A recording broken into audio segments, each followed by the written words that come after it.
The next day, someone greets Jung-oh, welcoming her back after the trip. She returns the greeting and thanks the team leader. The man says it's good to have her back and asks whether anything unusual happened.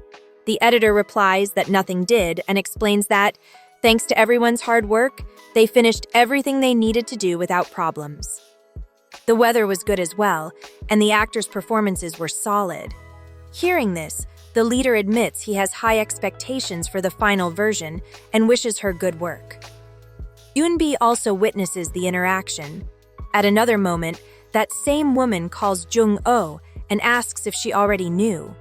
She questions whether Jung-oh realizes she is someone who could be discarded without a second thought. After all, she says, she is a single mother with nothing to her name, asking who would accept her like that. She adds that once Jaehyun comes to his senses, he will leave her and mockingly asks what she will do then.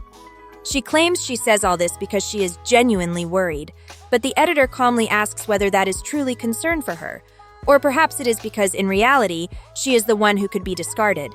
She apologizes and explains that this has nothing to do with Jaehyun or her relationship with him, but with work. She asks whether the woman is even useful to the company. She reveals that since joining, she cannot remember her producing a single usable text or contributing any ideas. She adds that if things continue this way, she will eventually take her position, then leaves, leaving Eunbi alone.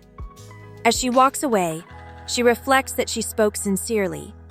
Instead of clinging to a relationship that never truly meant anything, she hopes Eunbi becomes someone who focuses on her work.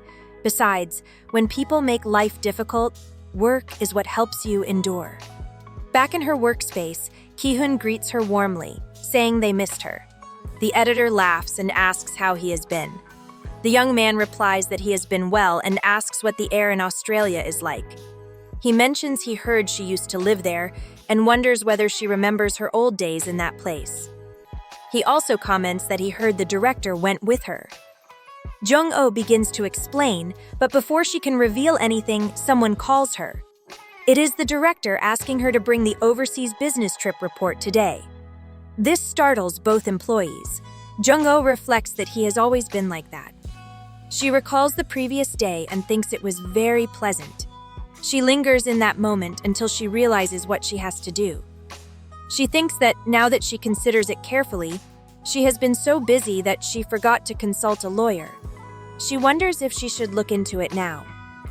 After a few clicks, she finds a case that seems similar to hers. After reading it, she concludes that the legal interest rates are not too expensive and that they appear to have handled cases like hers before. She clicks "Make a reservation," thinking that at the very least she should have an initial consultation.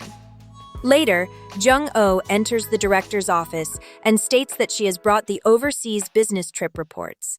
She apologizes for the delay and explains she was busy. Jaehyun replies that if she was that busy, she should have said so, since she could have brought them tomorrow. This irritates the editor, who thinks he was the one who told her to bring them today. So as a small act of revenge, she says that now that she thinks about that man, Yena's father, she remembers another good thing about him. He looked incredibly cool when cooking and was an impressive chef. She adds that his knife skills were amazing, not to mention how good his pancakes were. He could flip them with one hand, which was truly impressive. This annoys Jaehyun, who then says there is something he wants to ask her.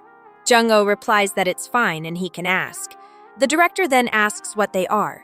He wonders whether he can think of himself as her boyfriend or if their relationship is purely physical. Jung-oh answers that it would not be purely physical, since she would never allow something like that. The man nods and tells her to forget it, saying he will not ask anymore because he cannot even deal with her mind games. But the editor says she was not trying to play games with him and apologizes. At that moment, she receives a message. It is Dobin's mother, explaining that her son has a stomachache and will miss academy classes today, so she wanted to inform her that she cannot pick up Yena. After reading the message, the editor says she will go, and the director asks why she is always leaving in such a hurry. She replies that she needs to step out for a moment. He asks if something happened, and she explains that she needs to pick up Yena. Hearing this, Jaehyun says he will go with her and drive her there. When they arrive, Yena asks if he is there again, sounding slightly annoyed. Her mother, noticing her attitude, asks what she means and says she should greet him. The girl finally does, and Jihaeon greets her as well, extending his hand. She looks at it for a few seconds before returning the greeting. At that moment, a memory flashes through Jihaeon's mind. It gives him a slight headache, and he wonders what it was. Seeing his reaction, the girl asks if something is wrong. He says it's nothing and tells them to go, accompanying them. But Yena notices a boy taking a bicycle, and after they leave, looks at Jihaeon and asks if he is good at riding a bike.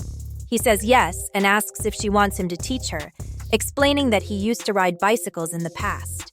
This triggers another headache as he remembers saying he would teach someone how to ride a bike. Not only that, he begins recalling fragments of his past. Seeing him like that, Jung-oh calls out to him and asks if he is okay. He looks at her with surprise in his eyes and wonders what this is. A version of himself he does not know, and a woman suddenly appearing in his mind. He wonders who that woman is, wanting to know what he truly forgot. At another time, Yena calls her grandmother, who comments that she returned quickly from the academy, which the girl confirms. Jihaeon, present at the shop, politely greets the woman, and she replies that it has been a long time. She immediately asks her daughter in a low voice why he came with them. Jung-oh explains that after apologizing to Yena, the director decided to accompany them. The woman thanks him and adds that since they came all the way there, they should stay for dinner. But her daughter replies that they cannot, since she has to return to the office. Even so, the man says that if he has the chance, he will come back to visit her again. As they leave, Jung-oh says goodbye to her daughter, telling her they will have fun playing later. The girl agrees. However, Jung-oh's mother reflects that, now that she thinks about it, he is not just a co-worker, and wonders whether he considers her daughter someone special. On the way back to the company, Jung-oh asks if he thinks it would be a good idea for him to go to the hospital since he had a strong headache earlier. But Jihaeon is lost in thought. A version of himself is with a woman, and he wants to know who she is. He comments that at the hotel she said she hoped he would recover his memories. The editor confirms it, and the director asks whether she still feels the same, whether she truly wants him to regain his memories. She answers yes. He then says that 7 years ago, he might have liked someone else. This leaves Jung-oh silent until she replies that he should meet that person.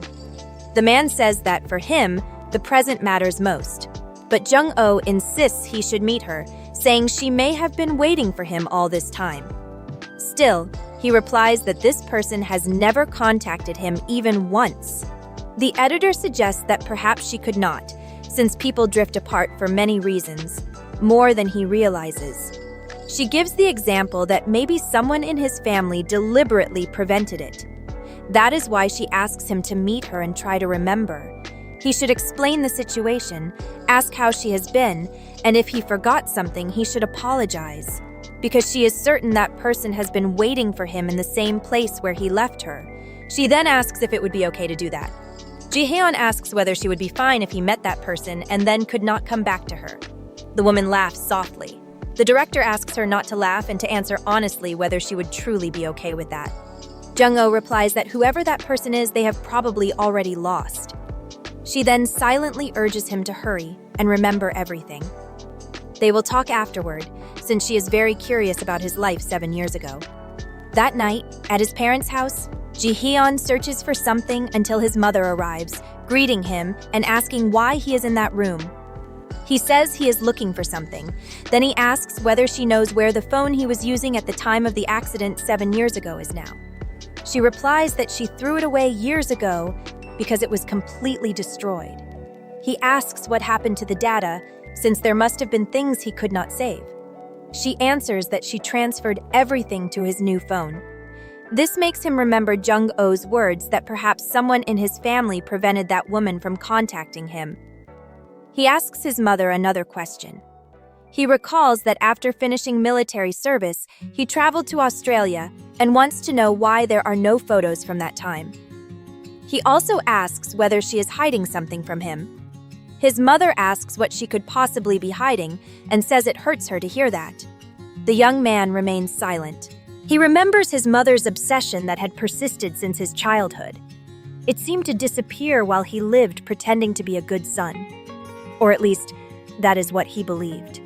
In his car, he thinks that if his mother really deceived him and erased the traces of what happened 7 years ago, he does not know how he is supposed to uncover something that happened so long ago. Elsewhere that night, Jung-oh walks while reflecting that she did not expect the law firm to contact her so quickly. She admits she was in a hurry, but is glad she managed to secure a consultation so fast.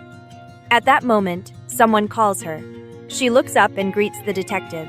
He asks how she has been and comments that it is late, wondering if she is heading to work. She replies that she is not, and that she just has something to take care of quickly. Then she smiles. The detective notices and says she looks happy, asking whether there has been any progress in her unresolved case. She answers that not yet, but she is doing everything she can to find out more. She also remarks that he looks well too. They say goodbye, wishing each other a good night. Jung-oh then arrives at the Gisun law firm.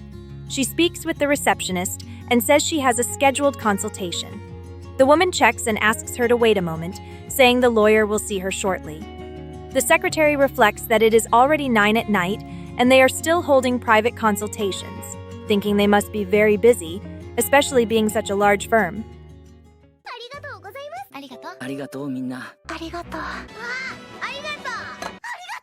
ありがとう。ありがとう。